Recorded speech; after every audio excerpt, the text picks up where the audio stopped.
Everyone welcome to my YouTube channel. So आज की video में हम कंटिन्यू करने जा रहे हैं इमीडिएट पोजेशन वाला question from the Punjab land act 1995। सो इस सेक्शन जो आज हम सेक्शन कवर करेंगे वो है सेक्शन नंबर 24 और साथ के साथ प्रोसीजर जब हमने एप्लीकेशन लगानी हो for the immediate possession under section 39। तो और साथ के साथ हम कुछ एडिशनल पॉइंट्स देखेंगे जिसमें राइट्स दिए गए हैं टू द टेनेंट एंड साथ के साथ कुछ ड्यूटीज़ भी दी गई हैं टू द लैंडलॉर्ड कि वो उन ड्यूटीज़ को ब्रीच ना करें। ठीक है, for the breach of that particular duties tenant has right to make an application to the rent authority within the time prescribed in the different sections of this particular act. So without any delay, let's start from the today's video. So section 24 says that right to recover immediate possession of the premises to accrue to widows, handicapped persons, old persons, freedom fighters and non-residential Indians, that is NRIs. ठीक है, so as you guys are very well aware from the term immediate possession, so this section has been added after the 2013 amendment. Now we can also say that it is one of the section which is the totally amended by the 2013 amendment. Okay, so let's start कि कौन से person जो हैं वो entitle हैं to file an application under this section. As it is clear from the heading itself, we can also discuss in brief that a widow and the persons, a widow and the premises let out by her or her husband, जो कि उसके husband की death से पहले उसने let out की थी husband ने, वो भी इसमें कवर हो रही है. ठीक है, handicapped person and the premises let out by him और हर, सिर्फ उस पर्टिकुलर हैंडीकैप्ड पर्सन के लिए. ठीक है, a person who is of the age of 65 years or more and the premises let out by him or her. ठीक है, या फिर अ फ्रीडम फाइटर, उसकी विडो या फिर उसके dependent son and daughter and premises let out by him और her. ठीक है, तो अब ये application when application is to be made by the above mentioned person, when premises are required by him or her for his family or her family or for the anyone ordinarily living with him or her. ठीक है, जब उनको खुद के लिए या फिर उनके साथ कोई भी एज अ डिपेंडेंट रह रहा है, ऑर्डिनरली लिव्स विद देम, तो उनके लिए प्रेमिसेस चाहिए तो वो एप्लीकेशन लगा सकते हैं अंडर सेक्शन 24. ठीक है, तो applicability of this section for the premises, this section is applicable for the residential as well as non residential purposes. मतलब कि इन दोनों पर्पस के लिए अगर हमें प्रेमिसेस चाहिए तो हम लगा सकते हैं एप्लीकेशन. ठीक है, अब भाई अगर उनके पास दो से ज़्यादा प्रेमिसेस हों, सो इफ अगर आपने हमारी पुरानी वीडियो देखी है तो आपको एक ही दम में याद आ जाएगा कि उनके पास ये राइट है कि वो किसी उस पर्टिकुलर प्रॉपर्टी के लिए जो है प्रेमिसेस के लिए जो है इंटेंशन क्लियर करें, बताएं कि हमने वही वाली पर्टिकुलर प्रेमिसेस जो है चाहिए एंड फॉर पर्टिकुलर पर्पस, चाहे वो हो रेजिडेंशियल या फिर नॉन रेजिडेंशियल. ठीक है, अब भाई एनआरआईज को राइट्स दिए गए हैं इस सेक्शन में, तो देखते हैं. इफ ही या फिर she came back to India for permanent residence, ठीक है, right under this section even premises let out by him her before the commencement of this act. 2013 से भी, ये अगर आपने हमारी हिस्ट्री वाली वीडियो देखी होगी तो उसमें हमने आपको अच्छे से बताया था कि अगर कोई भी एग्रीमेंट हुए हैं for the premises after the 2013 के बाद, तब वो है ये वाला एक्ट लगेगा पंजाब रेंट एक्ट. अगर उससे पहला जो कोई भी एग्रीमेंट हुआ है तब east Punjab urban rent act जो है वो लगेगा. ठीक है, तो यही डिफरेंस है कि एनआरआईज को यहाँ पे राइट दिया गया है इस पर्टिकुलर सेक्शन में कि अगर उनके द्वारा कोई भी प्रेमिसेस लेट आउट की गई है before the commencement of the act, that is before 2013, in that particular case if they came back to India for the permanent residence, they can file an application under this section, under section 24. So additional points देखते हैं. अगर आप इनको जो है अपने examination point of view की length बढ़ाने के लिए जो है यूज़ कर सकते हैं. ठीक है, तो वो है कि right of Recovery of possession under this section shall be accessible only once in respect of each of the residential or for non-residential use. ठीक है, चाहे आपने रेजिडेंशियल के लिए लेनी हो या फिर नॉन रेजिडेंशियल के लिए लेनी हो, ठीक है, इन दोनों के लिए जो है एक ही बार जो है वो इमीडिएट पोजेशन का राइट यूज़ हो सकता है। किन पर्सनस के द्वारा? जो कि बताए गए हैं 21 से लेके 24 तक। ठीक है, हैंडीकैप पर्सन की डेफिनेशन दी गई है।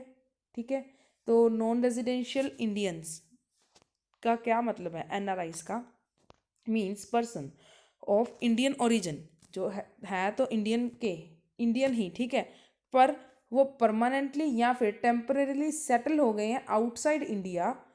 किन केसेस में?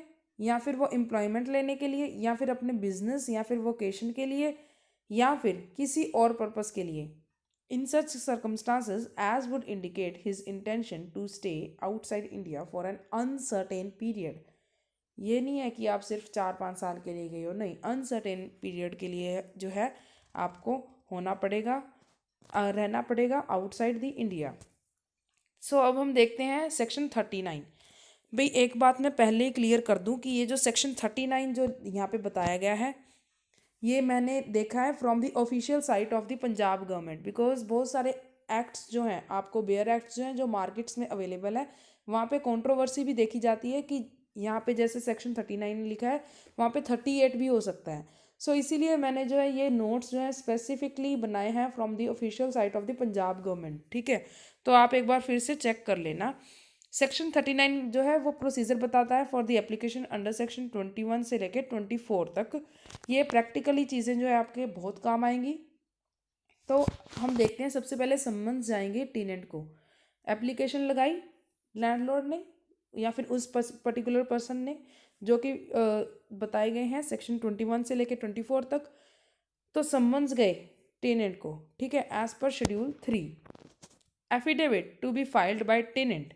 अब भाई टेनेंट ने फाइल करना है affidavit stating ground on which he seeks to contest on application for eviction and shall not contest prayer for eviction other than the ground mentioned in affidavit.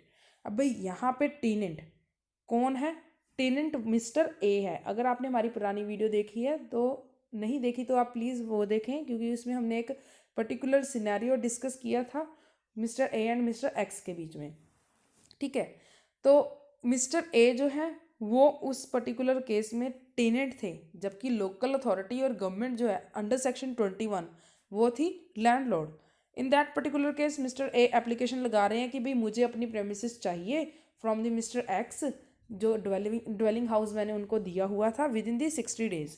ठीक है, तो फिर उसने जो भी अपनी प्लीडिंग्स जो हैं उसने उनके लिए एफिडेविट फाइल करना है, साथ के साथ वो प्रेयर जो है सिर्फ उन्हीं प्लीडिंग्स पर कर सकता है, उसके बियॉन्ड जाकर कुछ भी नहीं वो प्लीड कर सकता।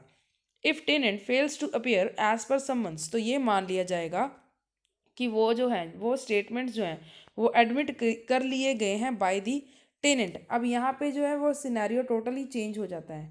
ठीक है, यहाँ पे टेनेंट वर्ड किसके लिए यूज़ है? मिस्टर एक्स के लिए। ठीक है, मिस्टर एक्स के लिए जो है टेनेंट वर्ड यूज़ है। अगर वो फेल हो जाता है appear to appear in the rent authority, तो फिर ये मान लिया जाएगा कि मिस्टर ए के द्वारा जो भी प्रोसीडिंग्स दिए गए हैं चल रही थी या फिर कोई भी एविडेंस दिए गए हैं उनके द्वारा, तो वो उनके साथ सहमत है। ठीक है, आगे देखें।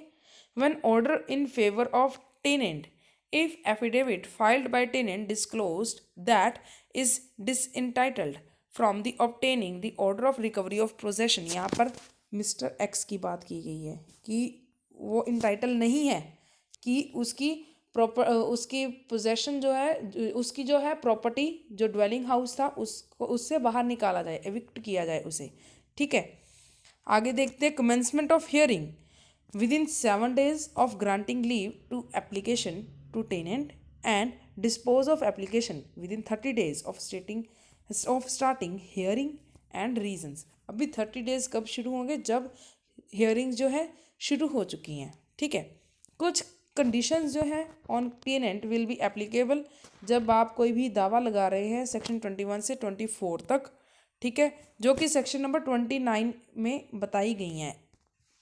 मैं आपको रेकमेंड करती हूँ कि आप ये जो कंडीशंस है स्पेशली लिखें अगर आप ये क्वेश्चंस एक्सपेक्ट कर रहे हो इन दी लॉन्ग क्वेश्चन। ठीक है, section 21 pardon section 29 provides following to conditions on landlord. अब भाई लैंडलॉर्ड जो है shall not relet whole or any part of premises within 3 years from the date of obtaining the possession of the premises without permission of authority। अब यहाँ पे landlord कौन है भाई? मिस्टर ए, जिनको जो है अब प्रॉपर्टी जो है अपनी ड्वेलिंग हाउस जो है मिल चुका है फ्रॉम द मिस्टर एक्स, तो वो हंसी खुशी से जो है उस प्रॉपर्टी को अब इंजॉय कर सकते हैं, पर उन पर ये कंडीशन लगा दी गई है कि वो उस प्रेमिसेस की जब रिकवरी हो गई उसके 3 साल के विद इन जो है किसी और को रिलेट नहीं कर सकते। ठीक है, और specially without the permission of the authority and period of 3 years shall be reckoned from the date of the completion of reconstruction or rebuilding as the case may be। अगर जो है उन्होंने कोई भी रिकंस्ट्रक्शन या फिर रीबिल्डिंग की हो उस प्रेमिसेस की, तो तब से भी शुरू हो सकता है। 3 years का टाइम पीरियड डिपेंड करता है सर्कमस्टांसेस क्या है उस पर्टिकुलर केस के। Right of tenant to file the application of the application to the authority if it contravene the following condition. कौन सी कंडीशंस हैं देखते हैं। अब यहाँ पे टेनेंट कौन है? मिस्टर एक्स, जिनको हमने एविक्ट करवाया था अंडर सेक्शन 21 कि भी हमें जो है हमारा ड्वेलिंग हाउस चाहिए। If premises were not occupied by landlord, मतलब मिस्टर एक्स, और by the person for whom benefit the premises are held within 2 months of obtaining such possession. अब भाई मान लीजिए मिस्टर एक्स ने कहा था कि भाई मेरे डिपेंडेंट सन एंड डॉटर के लिए जो है ये प्रेमिसेस चाहिए, पर वो 2 महीने से जो है रहने ही नहीं आए। ठीक है, या फिर if premises are relet to another person other than the evicted tenant. अब भाई मिस्टर एक्स को छोड़कर किसी और पर्सनस को जो है रिलेट कर दी गई है वो property without obtaining the permission of rent authority, या फिर the possession of such premises is transfer to another person for reason which do not appear to authority to be bona fide. ये जो है कंडीशन ये टोटली डिपेंड करती है to the circumstances of the case. If any of the above condition is violated by the landlord, मतलब mister A, rent authority में pass an order against landlord that he has to give the possession of the premises to the tenant। In that particular scenario, Mr. X on new terms and conditions of tenancy, अगर जो है reconstruction या फिर rebuilding होगी उस particular premises की, या फिर same terms and condition of tenancy अगर कोई भी रिकंस्ट्रक्शन या रीबिल्डिंग नहीं हुई, तो बेसिकली क्या पर्पस है न्यू टेनेंसी एग्रीमेंट का? यही पर्पस है अभी एज अ कंपनसेशन जो है नई टर्म्स एंड कंडीशंस जो है उस पे जो है उस पर्सन को टेनेंट को जो है फिर से वो रिलेट की जाती है प्रेमिसेस, चाहे वो नाउ इस in that particular case in दोनों पार्टीज़ के बीच में म्यूचुअली डिसाइडेड जो है रेंट या फिर पेमेंट है उस पे जो है न्यू टेनेंसी एग्रीमेंट बन सकता है। ठीक है, या फिर कोई भी और एडिशनल कंडीशन जो है वो इम्पोज कर सकते हैं जो कि पहले वाले टेनेंसी एग्रीमेंट पे नहीं थी। ठीक है, तो आप ये भी चीज़ एक्सप्लेन कर सकते हैं अगर आपको लग रहा है कि कोई भी लेंथ जो है आपके क्वेश्चन की कंप्लीट नहीं हो रही। ठीक है, तो सेक्शन 50 जो है वो section 50 provides for disposal of appeal against the order of rent authority. अब भी ऑर्डर ऑफ रेंट अथॉरिटी जब उसने कोई भी कंडीशन को ब्रीच किया हो या फिर उसने किसी को रीलेट कर दी हो प्रेमिसेस, या फिर वो खुद ही नहीं रहने आ रहा, ठीक है, या फिर वो पर्सन जिसके लिए वो उसने रिसीव की थी पोजीशन, ठीक है, या फिर कोई भी केस जो भी इस हमने पीछे मेंशन किया है, तो फिर एक विद इन 1 month जो है with in 1 month of filing an appeal, तो जो है वो अपील डिस्पोज ऑफ हो जाएगी। अब अपील कहाँ पे लगेगी? अपीलेंट अथॉरिटी के पास। ठीक है, penalty under section 68 violation of section 29 landlord shall be punishable with fine which में एक्सटेंड टू 1000 rupees और double of the rent of landlord receives after relating which ever is more. या तो भाई 10,000 लगेगा उस पर फाइन, या फिर उसने किसी और को प्रेमिसेस रीलेट जब की थी उसका जितना भी वो रिसीव करेगा अमाउंट, ठीक है, जो भी ज़्यादा हो वो, या फिर इम्प्रिजनमेंट विच में एक्सटेंड टू 1 मंथ। अगर डिफ़िकल्ट हो रहा है टू कंप्यूट द अमाउंट तो फिर फाइन लगेगा 5,000 रुपये, ठीक है। तो इसी के साथ आप कंक्लूड कर सकते हैं अपना क्वेश्चन।